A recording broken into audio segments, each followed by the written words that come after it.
আমি যাকে ভালোবাসতাম সেই ছেলেটির নাম জনি। জনিও আমাকে খুব ভালোবাসতো, কিন্তু বাসর রাতে আমার জায়গায় আমার আপন বড় বোন। সেটা আবার কিভাবে সম্ভব? ছোট বোনের বাসর ঘরে বড় বোন, এটা কি বাস্তব নাকি কল্পনা? এই ঘটনা শোনার পর আমি কথা দিচ্ছি তোমাদের মাথা ঘোরাবে। তাহলে মূল ঘটনাটি বলি। মেয়েটির নাম অমি। আমার ভাবির খালাতো বোন। খুব ভালো ছাত্রী। তার ইচ্ছা সে ঢাকা বিশ্ববিদ্যালয়ে পড়াশোনা করবে। প্রায় কয়েক বছর ধরে আমি তাকে গাইড করে আসছি। আমি যেভাবে পড়তাম ও সেইভাবে পড়তো। ওর একটাই কথা, যেভাবে হোক আপু আমাকে ঢাকা বিশ্ববিদ্যালয়ে পড়তেই হবে। সে বিজ্ঞানের ছাত্রী থাকা সত্ত্বেও মেডিকেল বা ইঞ্জিনিয়ারিং প্রিপারেশন নেয়নি, শুধুমাত্র ঢাকা বিশ্ববিদ্যালয়ে প্রিপারেশন নিচ্ছিল। তার একটাই কথা, আপু আমি আপনার সাথে থাকব। গতকাল যখন আমি তার সাথে কথা বলছিলাম, কত হাসি খুশি ভাবে সে কথা বলছিল আমার সাথে। আমার জন্মদিনে আমাকে উইশ করেছে আর বলছে, আপু আগামী বছর ঢাকাতে আপনার সাথে জন্মদিন পালন করতে চাই আপনার। আমি বললাম অবশ্যই পারবে, কয়টা দিন মনোযোগ দিয়ে পড়াশোনা করো। কিন্তু আজ দুপুরে হঠাৎ আমাকে ফোন দিয়ে উচ্চস্বরে কান্না শুরু করছে। আমি কিছু বুঝে ওঠার আগেই সে বলছে, আপু আমার জীবনটা শেষ হয়ে গেল। আমার সাথে কেন এমন হচ্ছে? আমার সামনে পরীক্ষা আর আজ আমার সাথে কি হয়ে গেল? আমি বললাম, কি হয়েছে আমাকে বল, কান্না করছো কেন? আমার কথা না শুনে সে বলল, আপু আমি ব্যাগ গুছিয়ে নিয়েছি, বাসায় চলে যাব আজকে। আমি বললাম, মাথা ঠান্ডা করো, আমাকে বল কি হয়েছে, সবকিছু খুলে বল, এমন করছো কেন? তখন সে কান্না করতে করতে বলে, আপু আমি আপনাকে বলিনি, তার জন্য সরি। আমি প্রায় অনেক দিন ধরে একটা ছেলেকে খুব ভালোবাসতাম, আমাদের নিয়মিত কথা হতো, দেখা হতো। আমরা ইয়ারমেট ছিলাম, একসঙ্গে পড়াশোনা করতাম। আমি বললাম, একসাথে বলতে তুমি তো গার্লস কলেজে পড়াশোনা করেছ। তখন সে বলে, আপু আমাদের কোচিং এ একসাথে পরিচয়। উদ্ভাসে পড়াশোনা করতো তারা। তারপর সে আমাকে বলে, আপু কয়েকদিন ধরে সে আমার সাথে খুব খারাপ ব্যবহার করছে, আমি কিছুই বুঝতে পারছি না। তাকে আমি এত বলছি কি হয়েছে, আমার সাথে এমন করছো কেন, আমি কি ভুল করেছি? কিন্তু সে কিছুই বলছে না। আজ যখন আমি কোচিং এ পরীক্ষা দিতে গিয়েছি, তখন দেখি তার ফোনে আমার এক বান্ধবী ফোন করেছে। তখন আমার একটু সন্দেহ হয়, ও কেন ফোন করবে।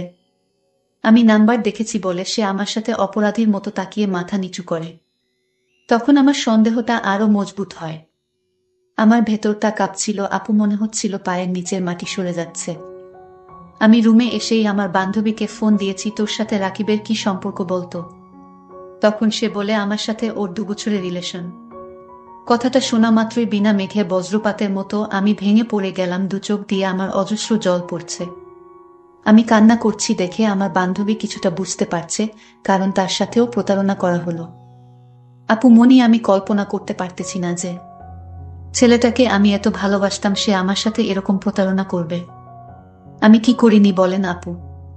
তার মেসে রান্না হতো না, আমি রান্না করে তাকে খাওয়াতাম। গতকালই তার দুপুরে মিল হয়নি, আমি নিজে না খেয়ে আমার ওকে দিয়ে এসেছি। ও টাকা থাকতো না, আমি নিজেকে টাকা দিতাম। আমার মেসের সামনে এসে আমার কথা বলতাম, কিন্তু আজ দেখেন আমার সাথে কিভাবে প্রতারণা করলো। তখন আমি বললাম, দেখো যে প্রতারক, যে মিথ্যাবাদী, তার জন্য তুমি কেন কান্নাকাটি করছো? বরং তোমার আজ আনন্দ করার কথা। তুমি একজন প্রতারকের মুখোশ উন্মোচন করেছে। তোমার সাথে অনেক কিছুই হতে পারত, তারপরও যদি তুমি জানতে সে প্রতারক, তাহলে কি করতে বল? তখন সে আমাকে বলে, আপু আপনি ঠিক বলেছেন, সে আমাকে অনেক দিন প্রস্তাব দিয়েছে দূরে কোথাও যেতে, ঘুরতে যেত, কিন্তু আমি যাইনি। আমি বলেছি আমার পরীক্ষার পরে কোথাও ঘুরতে যাব। তারপর আপু আমি কি করব? আমি পারছি না, আমি এখান থাকিয়ে মরে যাব, আমি বাসায় যেতে চাই। আমি তাকে অনেক করে বুঝালাম, দেখো ভুল করা যাবে না। একটা ভুল করেছো, নেক্সট আমি আর তোমাকে ভুল করতে দিব না। বাসায় যাওয়ার চিন্তা মাথা থেকে বাদ দাও। আর মাত্র 10 দিন আছে, ভালো করে পড়তে হবে। তোমাকে চান্স পাইতেই হবে।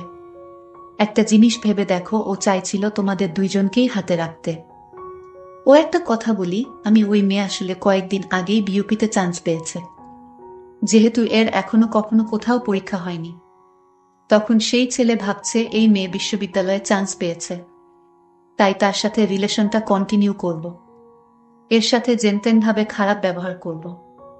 আমি ওকে বললাম, দেখো তুমি যদি ঢাকা বিশ্ববিদ্যালয়ে চান্স পাও, সে কিন্তু তোমার পেছনে লাগতো, তোমাকে ছাড়তো না। তুমিও তার মুখোশ উন্মোচন করতে পারতে না, কিন্তু তুমি একজন প্রতারকের সাথে জীবন যাপন করতে। আমি তোমাকে বলছি, আজ তোমার ঈদের দিন তোমার সবথেকে খুশির দিন হওয়া উচিত। যে একজন মিথ্যাবাদী, বেঈমান, স্বার্থপর প্রতারকের মুখোশ উন্মোচন করেছে, নিজের জীবনকে বাঁচিয়েছে। এর মধ্যেই তার বান্ধবীর ফোন এসেছে। তার বান্ধবী বলছে, জুনি আমার বাসার সামনে এসে দাঁড়িয়ে আছে। আমার বড় বোন এভাবে আমাকে বুঝাতে লাগলো, কিন্তু আমার মন কিছুতেই বুঝে উঠতে পারছে না। আমি আপুকে বললাম, ওই ছেলে আমার সাথে কত ভালো ব্যবহার করত, আজ এমনটা কেন করলো? আপু, আমি কিছুতেই বুঝতে পারছি না।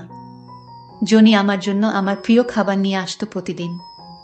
আমি রাগ করলে সে আমার রাগ ভাঙাতো। সে আমার সাথে এরকম প্রতারণা করতে পারে, এটা আমার বিশ্বাস হচ্ছে না। আপু, আমি জনিকে ছাড়া বাঁচব না। যে করে হোক ওকে আমার চাই আপু। আপু, তুমি আমার মায়ের সমতুল্য, তুমি আমার কথাটা রাখো। আরে পাগলি, জনি যদি তোরে না চায় তাহলে কি আমি জোর করে আনতে পারবো? আচ্ছা তুই নিজেই বল, জোর করে কি প্রেম ভালোবাসা হয়? আমার ছোট বোনকে আমি কিছুতেই বুঝাতে পারলাম না, সে তাকেই চাই। তারপর যখন আমার বোনকে বুঝাতে পারছিলাম না, তখন তাকে একটা চড় দেয় তার গালে। শোনো, তোর জন্য আমরা কি না করেছি, আর তুই একটা বেঈমান ছেলের জন্য কান্না করতেছিস। তুই যদি ওই ছেলের নাম দ্বিতীয়বার তোর মুখে শুনি তাহলে তোর আপুকে তুই হারাবি বলে দিলাম। আমি কোনো উপায় না পেয়ে নিজের মনকে বুঝাতে লাগলাম, আপু তো সত্যিই বলেছে, আমি একটা প্রতারক ছেলের জন্য কেন কান্না করব? বরং আমার খুশি হওয়া উচিত। আমার নিজের মনকে নিজেই বুঝালাম। এখন আর জনির জন্য আমার কান্না পায় না। আমি তাকে ভুলেই গেলাম। ওকে আমার মন থেকে চিরতরে মুছে দিলাম। আমি মনে মনে সিদ্ধান্ত নিলাম, মইরা যাব, তারপরও কোনোদিন তার নাম আমার মুখে আনব না। আমাকে অনেক কষ্ট করে আমার বোন মানুষ করেছে। আমি কোনোভাবেই আমার বোনের মনে কষ্ট দিতে পারি না। কিন্তু আসল কাহিনী তো এখানেই, যা শুনলে তোমাদের চোখ কপালে উঠে যাবে। যাই হোক, এভাবে প্রায় 2 বছর চলে গেল। আমি তো ভুলেই গিয়েছিলাম আমার বড় বোনের পরিচয় দিতে। আমার বড় বোনের নাম শায়লা। আমার বড় বোন অনার্স শেষ বর্ষে পড়িতেছে। আমার পরিবারের মধ্যে সবার বড় হচ্ছে আমার বোন। আমার বাবা পোস্ট অফিসে চাকরি করে। আমার বড় বোনের বিয়ের কথা চলছিল। আমার বড় বোন দেখতে ফর্সা। আমাদের মা ছোটবেলায় আমাদের রেখে মারা যান, তাই বড় বোন আমাকে মায়ের আদর দিয়ে বড় করে তুলেছেন। আমার বড় বোনের অনেক স্বপ্ন আমাকে নিয়ে। আমাকে লেখাপড়া করিয়ে ভালো ঘরে বিয়ে দিবে। আমি যেন সুখে শান্তিতে থাকতে পারি, সেই জন্য আমার বোন এখনো বিয়ে করেনি।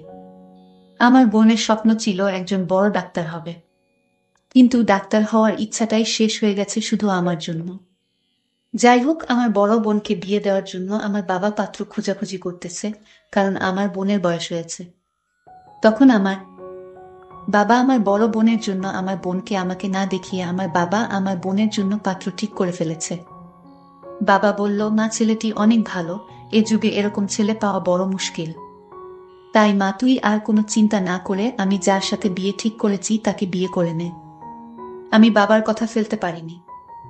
বাবা, ঠিক আছে, তোমার যখন ছেলে পছন্দ হয়েছে তাহলে আমার আর কি পছন্দ আছে? তোমার যা ভালো মনে হয় তাই করো বাবা।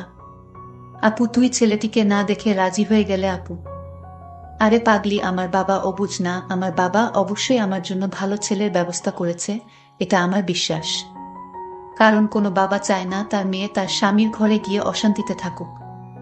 আপু, তুই সত্যিই মহান, আসলে এরকম আপু পাওয়া ভাগ্যর ব্যাপার। কিন্তু কিছুদিন পর আমার আপুর গায়ে হলুদ অনুষ্ঠান শুরু হলো। পরদিন বর আসবে।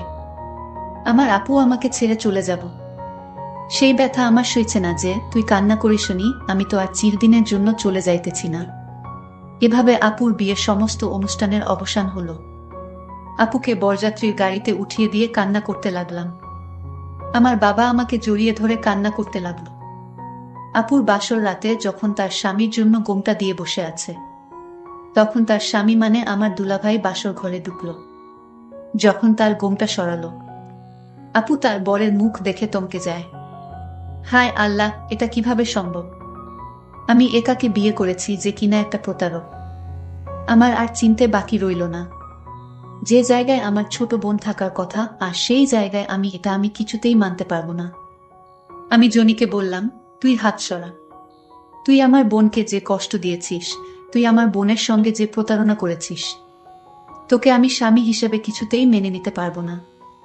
জনি বলল, কি হয়েছে তোমার? আমি তো কিছুই বুঝতে পারছি না। তোর বোঝা লাগবো না। তোকে একটা প্রশ্ন করি, তুই কলেজে কোনো আইরিন নামের মেয়ের সাথে প্রেম করছিলি, তাকে ভালোবেসে তোর স্ত্রী করে ঘর বাঁধার স্বপ্ন দেখিয়েছিলি। হে, করেছিলাম। সেটা তো অতীত, এটা তুমি কি করে জানলে? আমি জানবো না, কে জানবে? আমার বোন যখন তোকে ভালোবাসতো তখন আমাকে বলেছিল, তোর প্রশংসা করেছিল। তখন আমি তোকে দেখতে চেয়েছিলাম, আমার বোনে একদিন তোকে দূর থেকে আমায় দেখিয়েছিল। আর তুই আজ যাকে বিয়ে করেছিস, আমি তার বড় বোন শায়লা। জনি বলল, এটা কি হয়ে গেল? যাই হোক, বিয়ে যেহেতু হয়ে গেছে, তাহলে চলো আমরা সংসার করি। এই কথা বলার পর আমাকে একটা থাপ্পড় মেরে বলল, আমার ছোট বোন যদি জানতে পারে তাহলে তোকে মেরে ফেলবে। আর আমি যাকে মায়ের আদর দিয়ে বড় করেছি, তার প্রতিটি স্বপ্ন পূরণ করেছি, সেখানে আমার ছোট বোনের প্রেমিকের সাথে আমার বিয়ে, এটা আমি মরে গেলেও মানতে পারবো না। আমি আজই বাসায় চলে যাব। তখন খুব করুণ সুরে জনি বলল, ঠিক আছে, বাসায় যাও, আমি মানা করব না। তবে এর সমাধান দিয়ে যাও। এর সমাধান আর কি হবে? আমি চলে যাব। আচ্ছা, আমার একটা কথা লাগবে। কি কথা? আপু, আপনার পায়ে পড়ি, আপনি আমাকে ক্ষমা করে দিন। আমি ভুল করেছি, আপনি আমাকে ক্ষমা করে দিন। ঠিক আছে, ক্ষমা করতে পারি, কিছু শর্ত আছে, যদি মানিস তাহলে। কি শর্ত? আমি তোমার সব শর্ত মানতে রাজি আপু। শোনো তাহলে, আমি আমার ছোট বোনকে তোমার হাতে তুলে দিব, তুমি কি রাজি? আপু, আমি সত্যি আল্লাহর কিরা, আমি রাজি।